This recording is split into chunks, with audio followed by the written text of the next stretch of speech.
já vi cada história assim que a pessoa faz a cirurgia e piora. Piora. E o meu não é cirúrgico. O médico falou que não tem jeito, é só fisioterapia e... Ah, você vai ter que praticar algum tipo de atividade física, não vai ter Eu jeito. vou fazer hidroginástica com a minha mãe e as amigas dela.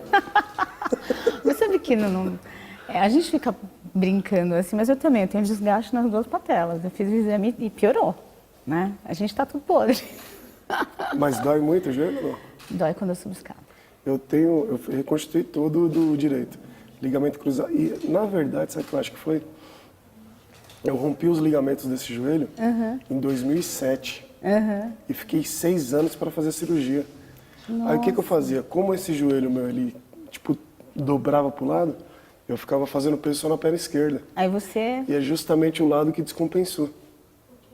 Aí você tem desgaste Não, patelar na desgaste, sua perna? não tenho Ainda nada. bem. No joelho, não. Putz, grilo. Mas você teve essa lesão por quê? Quando eu trabalhava na PM, correndo atrás do rapaz, pulei um muro quando eu pulei. Mas eu imagino assim que você mede quanto? 1,96. 1,96.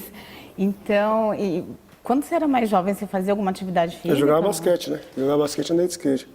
Na verdade, eu andei de skate, fui amador de skate, cheguei a ser atleta amador. E basquete, no dia que eu fui fazer um teste lá no clube do Tietê, um dia antes eu fui jogar basquete no Ibirapuera e trinquei o tornozelo. Nossa! Eu tinha 16 anos, um dia antes. Só que aí, como eu costumo falar, Deus sabe todas as coisas, né? Aí não parei parei de jogar assim. Meio que com alguma pretensão futura, né? É jogar pro hobby depois. Ah, mas você sonhava em ser jogador? Minha vontade era essa. Minha vontade era jogar num time, quem sabe um dia. Ir para uma Já seleção? pensou? Então você gosta de esporte ainda? Você pratica alguma coisa? Não, agora não mais. Depois dessa correria do dia a dia político, não mais nada. Né? Mas eu sou um amante do esporte. Gosto de futebol, gosto de basquete, gosto de ver tênis. Gosto muito de ver jogar tênis. Nunca joguei, né? Até porque não é a realidade da periferia tênis, né? Mas eu acho um esporte muito bonito também. Muito técnico, né? Bom, gente, esse é um pouquinho do Eduardo Barreto e o ponto de vista especial de vereadores eleitos começa agora.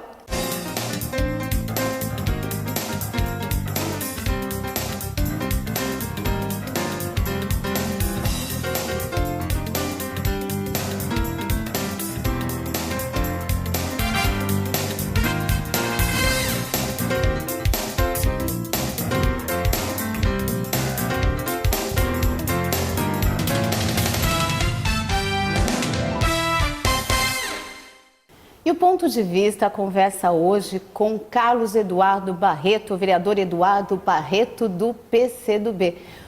O vereador está no seu segundo mandato, teve uma votação bastante expressiva, foram 5.879 votos, né, vereador? Como que foi essa campanha? Foi uma campanha difícil? Foram só 45 dias? Como é que foi? Não, foi um pouco diferente daquilo que foi a eleição passada, claro.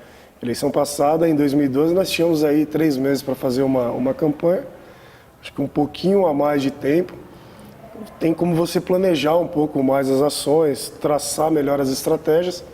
E agora, com essa que aconteceu em 2016, com essa mini reforma política, dando 45 dias para se fazer campanha, foi bem corrido.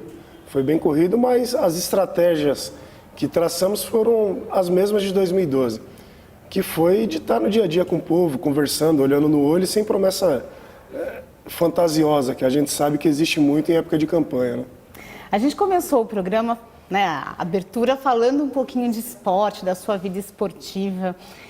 Conta pra gente um pouquinho de você, né? Por que você decidiu ser vereador, enfim, qual que foi a sua história? Na verdade, a prática esportiva sempre foi muito comum na minha vida, né? Eu sempre andei de skate, sempre joguei basquete, sempre joguei futebol. Futebol muito mal, diga-se de passagem. Mas sempre fui um praticante de esporte, como todo garoto de periferia é. Né? Quem não procura o caminho do crime, quem não procura o caminho da droga na periferia, muitas vezes está ali numa quadra jogando um basquete, está procurando alguma coisa para fazer, porque as oportunidades são poucas, né? Então, já emendando nessa visão, na minha juventude eu já percebia que o meu bairro, minha região, tinham muitas poucas oportunidades para as pessoas praticarem algum esporte e ter uma ocupação. E a gente sabe que mente vazia é a oficina do diabo, né? E o número de jovens que temos nas periferias, muitas vezes sem fazer nada no seu dia a dia, sem ocupar o seu tempo ocioso, é um prato cheio para o mundo do crime, para o mundo da droga. Então, em 2012, as próprias pessoas do meu bairro, dali do meu entorno, já começavam a fomentar essa ideia de que eu deveria sair candidato a vereador. E no começo, assim, não era uma coisa que passava pela minha cabeça. Essa ideia começou em meados de 2010 para 2011, e aí aquilo foi tomando mais corpo no dia a dia. Foi quando eu resolvi sair candidato em 2012 pela primeira vez, já sendo eleito. E você escolheu o PCdoB naquela época, 6 meses antes das eleições de 2012. Por que você escolheu esse partido? Era o partido que me dava mais condições de ser eleito. Sou muito claro nisso. Era o partido que me dava mais condições de ser eleito, porque eu sabia que, sem recurso e com a inexperiência de uma campanha, eu deveria procurar um partido que me desse mais condições de ser eleito com um número pequeno de votos. Mas já naquela época já fui uma surpresa, eu tive 3.874 votos, fui o 16º vereador mais votado da cidade naquela ocasião, e aí, graças a Deus, conseguimos ser eleito pelo PCdoB. E o que você fazia antes de se tornar vereador? Eu fui policial militar durante 9 anos e 4 meses, e é uma situação bastante curiosa, né? Porque eu não poderia ser candidato, porque o policial militar ele só pode ser candidato com 10 anos de profissão. E eu tinha 9 anos e 4 meses quando eu decidi me candidatar. E tendo um histórico assim de vida um pouco peculiar, diria eu. Porque eu tenho 3 irmãos assassinados, né? 2 por vítima de arma de fogo e 1 por acidente de carro. Eu falo que foi assassinado porque o cara que bateu de frente com ele estava embriagado. E também perdi meu pai. Então, bem se dizer, eu era rimo de família junto com apenas mais uma irmã que já era casada, cuidando aí de quase 12 sobrinhos. Então, quer dizer, meu ganha-pão era a polícia militar. Só que aí, como eu disse, Deus sabe de todas as coisas, resolvi me candidatar em 2012, saindo da polícia, sem direito algum, porque é estatutário, e aí já tive a graça e a honra de ser eleito. E era uma coisa que estava sempre na sua cabeça, essa possibilidade de se tornar um político? Você já carregava esse desejo com você? Na verdade, eu acho que o caminho para a política foi muito natural, porque, como eu disse aqui, o meu histórico de vida, vindo de várias tragédias dentro da minha família, me fez com que eu criasse uma vontade muito grande de fazer justiça, mas não com as próprias mãos. Tentar uma sociedade um pouco mais justa para as pessoas do meu dia a dia. Então eu sempre fui de ajudar muitas pessoas, mas de maneira muito particular, ajudar individualmente as pessoas. Por exemplo? Tinha dia que eu estava de folga, pegava uma pessoa, colocava dentro do meu carro e ia levar no hospital. Por ser policial militar, entender um pouquinho mais de lei, essa labuta do dia a dia, as pessoas perguntavam as coisas para mim, eu levava as pessoas em alguns órgãos públicos. E aí eu fui cada vez mais tendo essa prática, crescendo o atendimento, começando algumas questões coletivas, e aí eu vi que, na verdade, o caminho da política seria para me empoderar um pouco mais, para que eu pudesse trazer melhorias para essas pessoas. E aí é o caminho que eu faço na política. Eu uso essa representatividade pública que me foi outorgada justamente para ajudar a coletividade. A gente estava acompanhando um pouquinho do seu mandato, você teve pelo menos 7 leis individuais aprovadas, né, que você apresentou não em grupo, né? Entre elas tem aquela lei que proíbe a inauguração de obras incompletas, obras que não foram terminadas, né, ou então que não tem pessoal. Essa lei ela foi promulgada pelo presidente da Câmara porque foi vetada pelo prefeito. Como que você avaliou esse posicionamento, inclusive do governo na época, e como que você avalia a importância dessa lei? Essa lei não é interessante para alguns pensamentos políticos contemporâneos, né? Porque o que a gente observa muito, e aí eu digo o país afora, essa lei foi um marco para a cidade de Guarulhos, que eu acho que serve de base, de exemplo para vários outros municípios. Quando a gente vê que é época eleitoral, percebemos que se faz ali aquela correria para inaugurar muitas vezes obra pública para se destinar a algum autor. e, na verdade, muitas vezes essas obras públicas estão inacabadas. A gente pega alguns exemplos aqui na cidade de Guarulhos, tanto de obras municipais como de obras estaduais, que foram obras entregues ao povo sem ter terminado. Um exemplo, tivemos o Hospital do Pimentas, inacabado. Tivemos aqui a rodoviária do Tietê, do SECAP, inacabada. Então, essa lei ela tinha uma ideia de que se a obra pública não tivesse acabada, se o quadro de funcionários não estivesse completo e outras especificações não estivessem de acordo com a inauguração da obra, ela não aconteceria. A gente pode citar, por exemplo, muitas vezes a gente pega um pronto-socorro, um hospital, que inauguram apenas algumas alas. Só que, na verdade, o povo precisa daquela obra na sua totalidade. Então, essa obra tem aí o interesse de acabar com esse tipo de prática que a gente sabe que é muito comum no país. E, Barreto, você acha que, por exemplo, o vereador, ele tem que ter uma atuação distrital, ele tem que atuar na sua área ou não? Ele tem que ter uma atuação na cidade como um todo? Olha, em 2012 eu fui maciçamente votado dentro do meu bairro e ali bairros adjacentes. Né? Fortaleza, né? Fortaleza, no Jardim Fortaleza. E aí, como eu disse aqui, por ser uma campanha muito modesta, não tínhamos recurso e inexperiência também de fazer uma campanha, aquelas pessoas ali acreditaram em que, pese você estar vereador de uma cidade inteira, aquela região precisa de muita coisa ainda. Tem outros projetos de lei, por exemplo, que foram de nossa autoria, pedindo 50% de desconto no IPTU para as ruas de terra. Porque hoje você passa num bairro de periferia, você vê que o morador, ele paga o seu imposto. Ele tem obrigação. Só que a contrapartida de cidadania ele não tem, que são alguns direitos garantidos. E a gente pegar uma pavimentação de uma rua é um direito garantido básico. Então as pessoas, no intuito de questionarem esses direitos, me elegeram ali pelaquela região. Então, no início do mandato, de 2013 até 2014, o nosso foco maior era ali, para justamente tentar diminuir um pouco essas desigualdades. Só que, de uma maneira muito natural, nós fomos percebendo que vários outros problemas apareciam na região, em outras regiões. E aí foi tomando corpo na cidade de Guarulhos inteira. O reflexo disso foi a minha eleição, que eu tive voto agora em toda a cidade de Guarulhos. Justamente por essas pessoas imaginarem a seguinte maneira: se ele cuida tão bem ali da região onde ele foi eleito, agora, se a gente o colocar como representante de várias outras regiões, certamente ele vai cuidar bem também. E agora a gente tem a certeza que esse próximo mandato vai ser o dobro, o triplo de trabalho, porque vamos ter que nos desdobrarmos para conseguir atingir aí a totalidade do mandato. E quais vão ser as suas prioridades agora nesse mandato que inicia em 2017 e vai até 2020? Como eu disse, no início de 2012, 2013, 2014, era bem regionalizado. De 2015 e 2016, já fomos tomando níveis municipais, podemos dizer, as nossas demandas.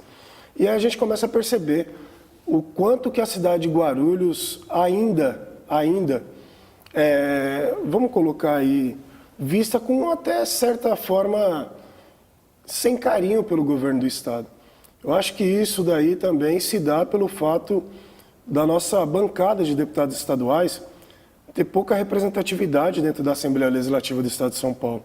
Então as questões da cidade de Guarulhos ficam literalmente sem voz, porque temos 4 deputados estaduais, que mesmo que estejam ali trabalhando, estejam batalhando ali, é pouca representatividade dentro de uma Assembleia daquele tamanho por uma cidade do tamanho de Guarulhos. Um exemplo disso foi em maio de 2016, quando tiraram da cidade de Guarulhos 204 milhões de dólares, que serviria para a canalização do rio Baquirivu, construção de um parque linear, que temos a certeza que seria o fim daquelas enchentes. Enchentes essa que vocês aqui são testemunhas, que eu sempre bato, sempre falo, sempre estou alertando, e antes das águas. Em junho do ano passado eu já falava do risco de enchente que aquela região do Jardim São João, Taboão e várias outras localidades da cidade de Guarulhos iriam sofrer. E aí em junho eu aviso, e agora já no início do ano a gente já tem morte ocasionada pelo rio Baquirivu. Então essas questões estaduais, com alguns desmandos que a gente tem na cidade de Guarulhos, eu acho que um vereador pode ajudar. por mais que ele seja um vereador aqui dentro da sua linha de município, eu acho que algumas questões pode sim fazer força-tarefa aqui, junto com alguns outros vereadores, e trazer políticas de outros lugares para dentro da cidade.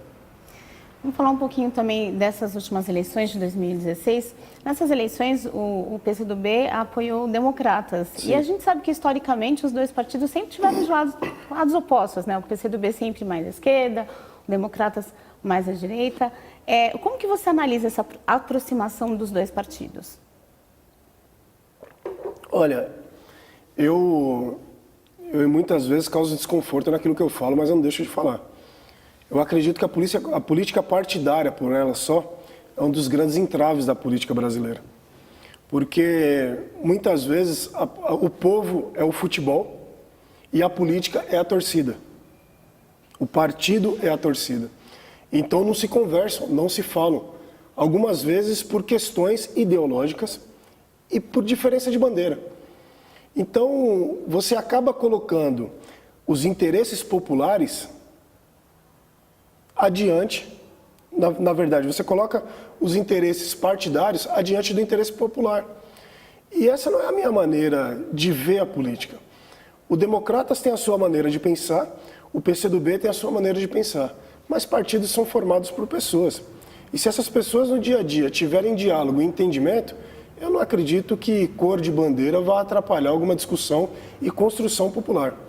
Eu acho que deveríamos discutir menos partidos, deveríamos discutir menos ideologias e diminuir um pouco o ego para que pudesse ter entendimento e buscar soluções que muitas vezes estão na nossa frente e a gente não consegue enxergar justamente por essa cegueira e esse ferrugem que é o partidarismo que faz travar toda a engrenagem dentro da nossa república. E agora, né, nesse início de legislatura, como que vai ser o relacionamento, né, no caso seu, né, ser o representante do PCdoB aqui na casa, com o prefeito, o novo governo, né, o prefeito Guti do PSB? O Guti foi meu contemporâneo aqui de Câmara Municipal, temos um ótimo relacionamento, só que o homem, quando dá a palavra, ele deve ir até o final. Eu acreditei num projeto político mesmo aqui, a gente já discutiu, falando que era de bandeira partidária, mas eu acreditava que seria um bom projeto político para a cidade de Guarulhos. Então houve a discussão, houve aí o acordo para que pudéssemos apoiar a eleição do então candidato, a prefeito Eli Corrêa. Saiu derrotado nas urnas, só que o processo eleitoral se acaba quando o outro é eleito. Então, se a nossa ideia é fazer uma construção política para trazer melhorias para a cidade de Guarulhos, independente de qual lado eu fique, se fique na base, se fique na oposição, ou se fique com uma posição independente.